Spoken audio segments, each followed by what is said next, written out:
Hello, good morning everyone.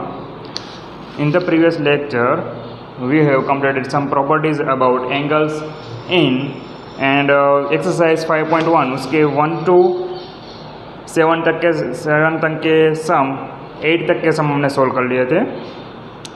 Okay and अब हम पहुँचे थे 9 वाला सम. इन द एडजॉइंग फिगर, एक फिगर गिवन है, उसमें देख के आपको क्या करना है, आंसर बताना है. तो 9th में फर्स्ट हम फिगर ड्रॉ कर लेते हैं.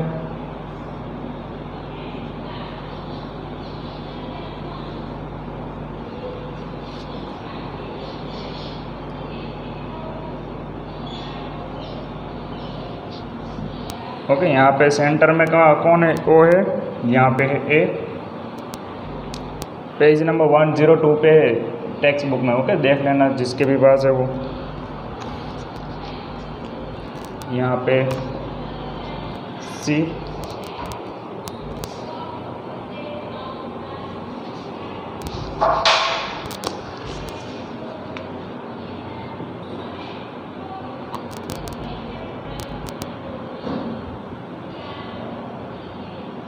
यहाँ पे डी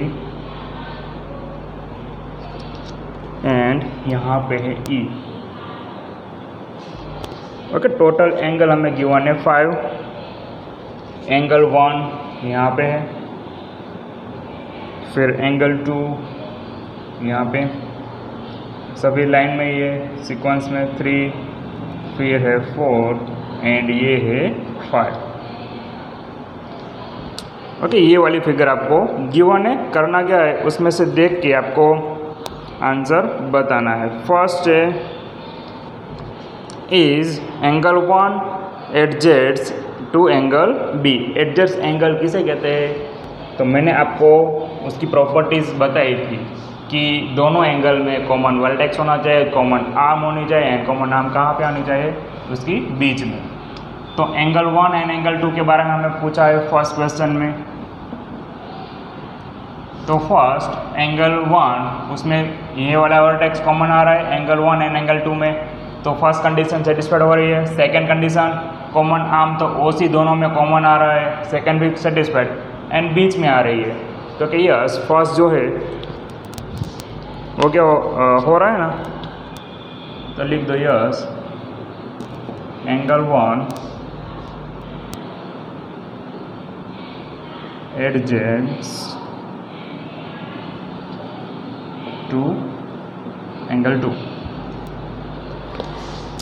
सेकेंड है, वैसे ही सेकेंड में भी हमें क्या फाइंड करना है, क्या देखना है कि angle AOC adjacent angle L to angle AOE. AOC and AOE ये दोनों एंगल है. तो फर्स्ट कौन सा एंगल है, ये AOC है एंड AOE है. तो फर्स्ट क्या होना चाहिए, दोनों में कॉमन वर्टेक्स, तो कॉमन वर्टेक्स में मिल रहा है. कॉमन आर्म होनी चाहिए, तो यस कॉमन वो आर्म है, पर कौन सी AO है या OA कह सकते हो, पर जो आर्म है वो कहाँ पे होनी चाहिए, सेंटर में आनी चाहिए. ये कहाँ पे मिल रही है, कॉमन आर्म है वो बाहर की साइड जा रही है, यानी कि यहाँ पे क्या होगा, no. Okay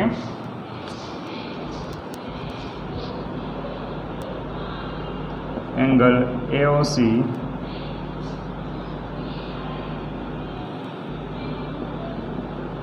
not adjacent to angle B.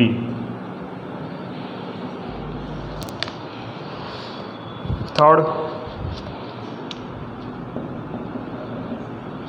में क्या पूछा है, do angle COE. Okay COE and second angle कौन सा है, EOD from a linear pair.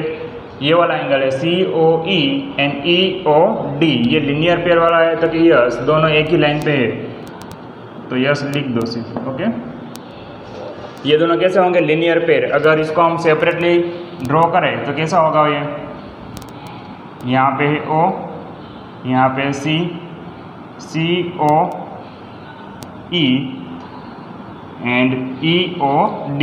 तो दोनों आप देखोगे तो एक ही लाइन पे आ रहे हैं, यानी कि वो लिनियर पेयर वाली जो कंडीशन है वो सेटिस्फाइड हो रही है। एंड इन दोनों का सम कितना होगा, 180 होगा। फिर next fourth one,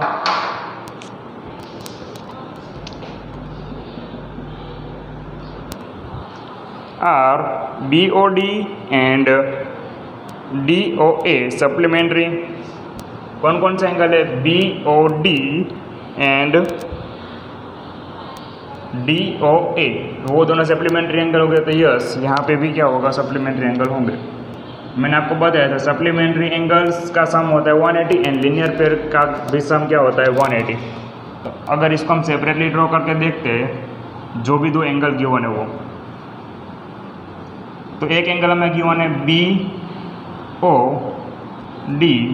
and second angle है वो DOA है, DOA। तो दोनों एक ही लाइन पे आ रहे हैं एंड लिनियर पेयर वाली प्रॉपर्टीज आपको पता है कि दोनों का सम होता है 180 एंड सप्लीमेंट्री में भी क्या होता है, उन दोनों का सम होता है 180। तो हम कह सकते हैं कि एंगल BOD है एंड DOA है, वो क्या होंगे, सप्लीमेंट्री एंगल्स बनेंगे। ओके, नेक्स्ट फिफ्थ है, is angle 1 vertically opposite to angle 4। तो वर्टिकली ऑपोजिट में मैंने कौन सा लेटर याद रखने को कहा था, या तो आप याद रख सकते हो क्रॉस, या फिर ABCD का लेटर कौन सा है, एक्स बन रहा है। तो कि यस, यहाँ पे है एंगल 1, उसके ऑपोजिट कौन सा है, एंगल 4 है। तो वर्टिकली ऑपोजिट हो रहा है ना, तो कि यस। एंड वो कैसे होते हैं, इक्वल होते हैं, यानी कि एंगल 1 जितने का भी होगा उतने कौन होगा, एंगल 4 होगा। फॉर एग्जांपल ये 40 है तो ये भी 40 होगा, 50 है तो 50।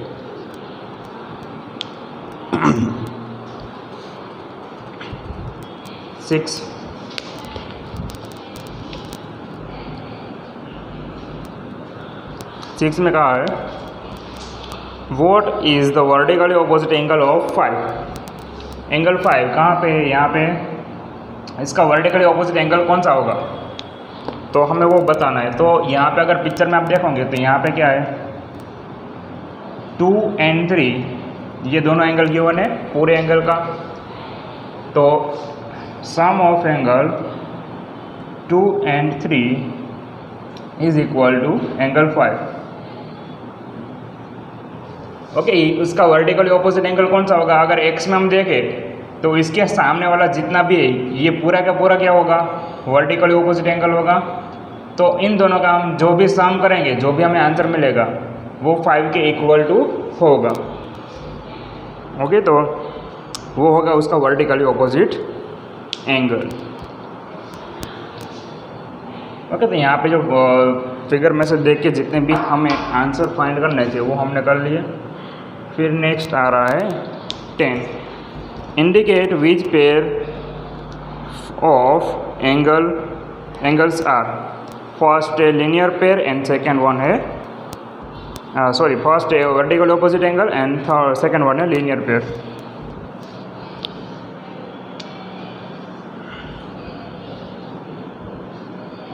टेन का फर्स्ट फिगर ड्रॉ कर लेते हैं।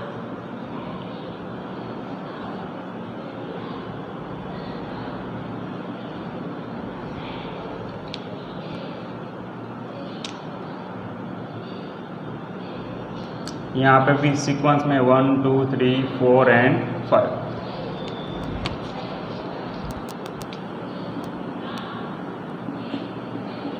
फर्स्ट हमें फाइंड करना है वर्टिकली ऑपोजिट एंगल।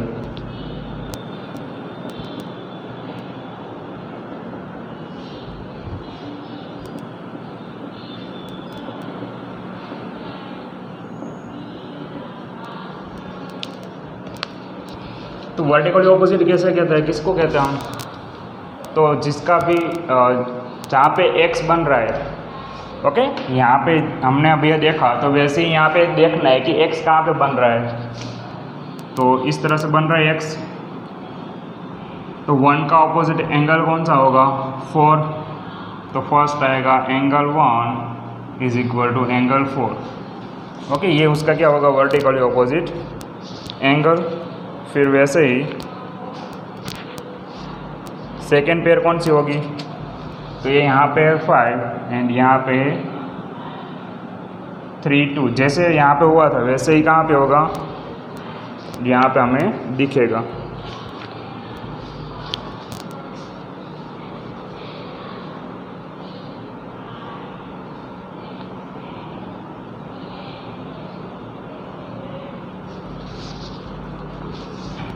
तो फर्स्ट पेयर कौन सी थी इसमें, ये वाली। सेकंड पेयर होगी angle 5 is equal to angle 2 plus angle 3।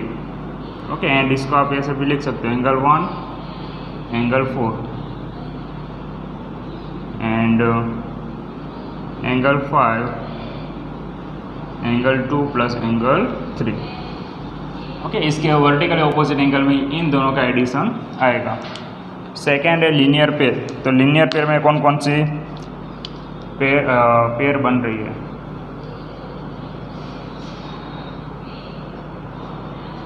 Linear pair में क्या होता है, एक ही लाइन पे दो एंगल्स बनते हैं। तो फर्स्ट पेयर लिखते हैं यहाँ पे हम, फर्स्ट पेयर होगी एंगल 4 एंड एंगल 5। ओके, इन दोनों, ये दोनों एक ही लाइन पे आ रहे हैं 4 एंड 5, तो एक पेयर वो हो गई। सेकंड पेयर, ओके, ऐसे सीक्वेंस में लेते हैं तो 5 एंड 1 एक ही लाइन पे,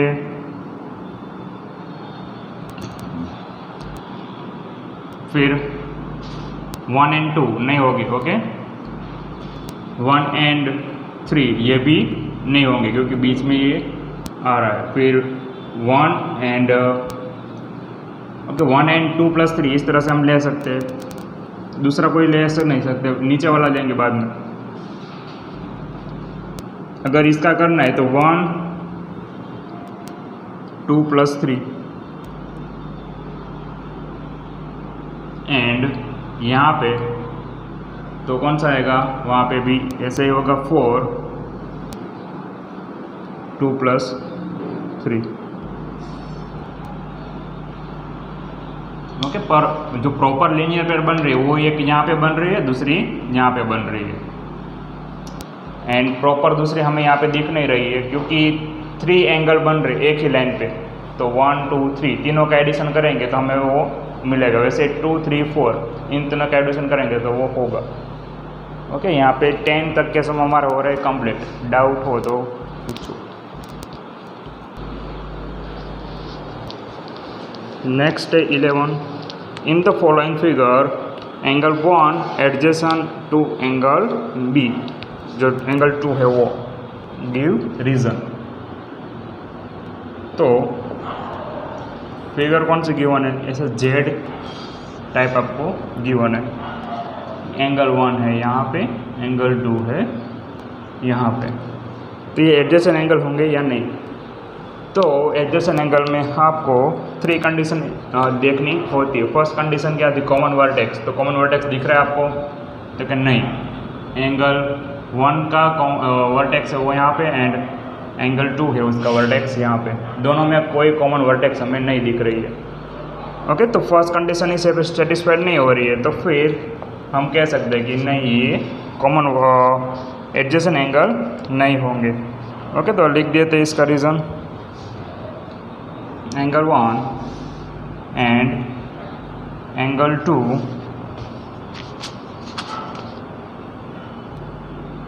are not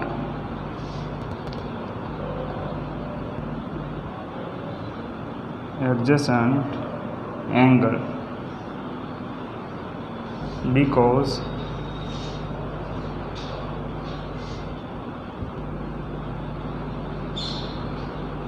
their vertex is not common.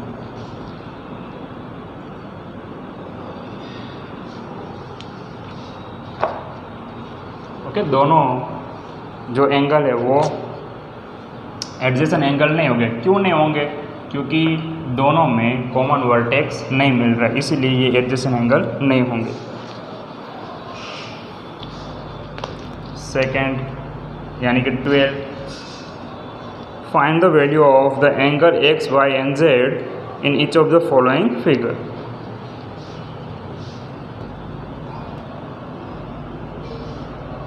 X y z की वैल्यू हमें फाइंड करनी है। इसमें देख के एक एंगल गिवन है, बाकी के एंगल हमें फाइंड करने। यहाँ पे 55, फिर वाई, एक्स एंड यहाँ पे जेड। तो प्रॉपर्टीज़ का यूज़ करेंगे हम यहाँ पे। फर्स्ट कौन सी प्रॉपर्टी का यूज़ करेंगे? तो फिगर में देख के फर्स्ट आपको x की वैल्यू पता चल जाएगी। x is equal to 55। क्यों? डायरेक्ट हमने वो लिख दिया क्योंकि आप देख सकते हो क्रॉस यानी कि x बन रहा है, तो वर्टिकली ऑपोजिट वाली जो प्रॉपर्टीज़ है उसका हम यूज़ कर सकते हैं। ओके, तो लिख दो।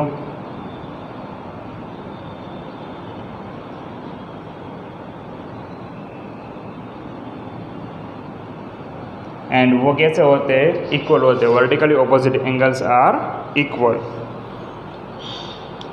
ओके, फिर यहाँ पे angle y plus 55 is equal to 180।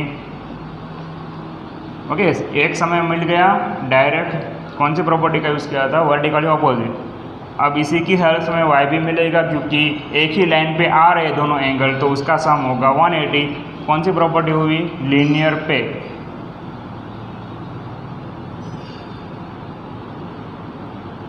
Okay, linear pair वाली प्रॉपर्टी हमने यूज़ की है।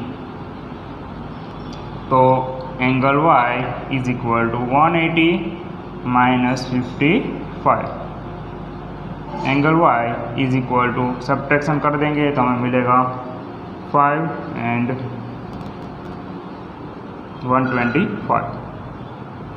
ओके, y की वैल्यू हमें मिलेगी 125।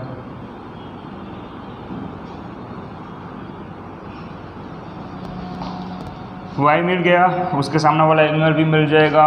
Angle y is equal to angle z is equal to 125। Okay, ये किस तरह से लिखा हमने? तो फर्स्ट जो हमने लिखा था उसी प्रॉपर्टी का यूज़ किया है, वर्टिकली ऑपोजिट एंगल।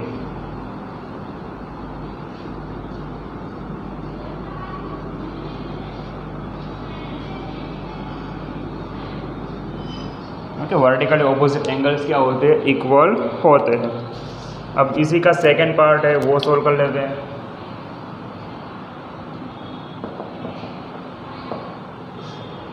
यहाँ पे भी एक फिगर गिवन है, एक्स वाई जेड हमें फाइंड करना है।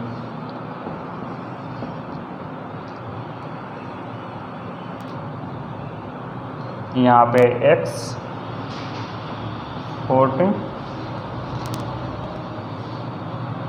25, y एंड सॉरी यहाँ पे z एंड नीचे है y। तो यहाँ पे फर्स्ट हमें कौन सा एंगल मिल रहा है?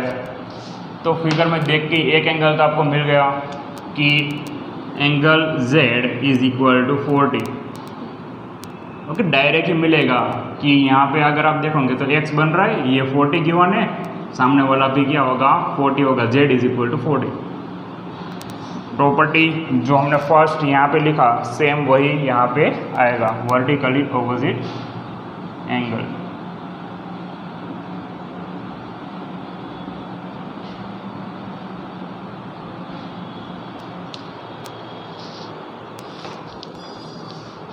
फिर नेक्स्ट एक्स वाई जेड तीनों की वैल्यू फाइंड करनी है। जेड हमें मिल गया, वाई की वैल्यू भी हम फाइंड कर सकते हैं। ये दोनों एक ही लाइन पे आ रहे हैं, तो y plus 40 is equal to 180। Linear pair बन रहा है यहाँ पे। तो angle y plus 40 is equal to 180। कौन सी प्रॉपर्टी? Linear pair.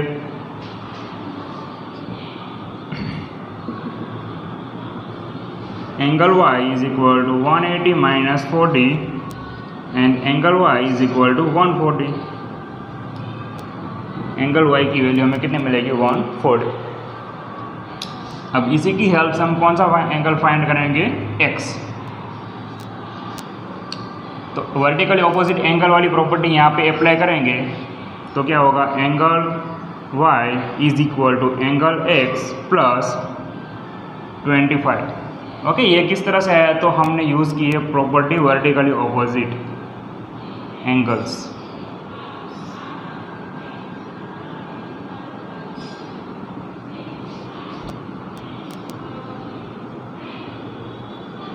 ओके, यहाँ पे देखोगे तो ये बन रहा है ना x वाला शेप, यानी कि यहाँ पे इस तरह से ये x है, ये 25 है, तो इन दोनों का जो एडिशन करेंगे वो y के इक्वल टू होगा।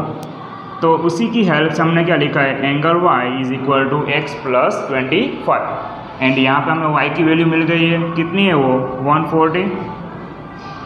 Angle x plus 25, angle x is equal to 140 minus 25, ये प्लस है, इस तरफ जाएगा तो हो जाएगा माइनस। तो angle x is equal to, इसमें से सब्ट्रैक्ट करेंगे तो हमें मिलेगा 115। ओके, ये हमारा आंसर होगा।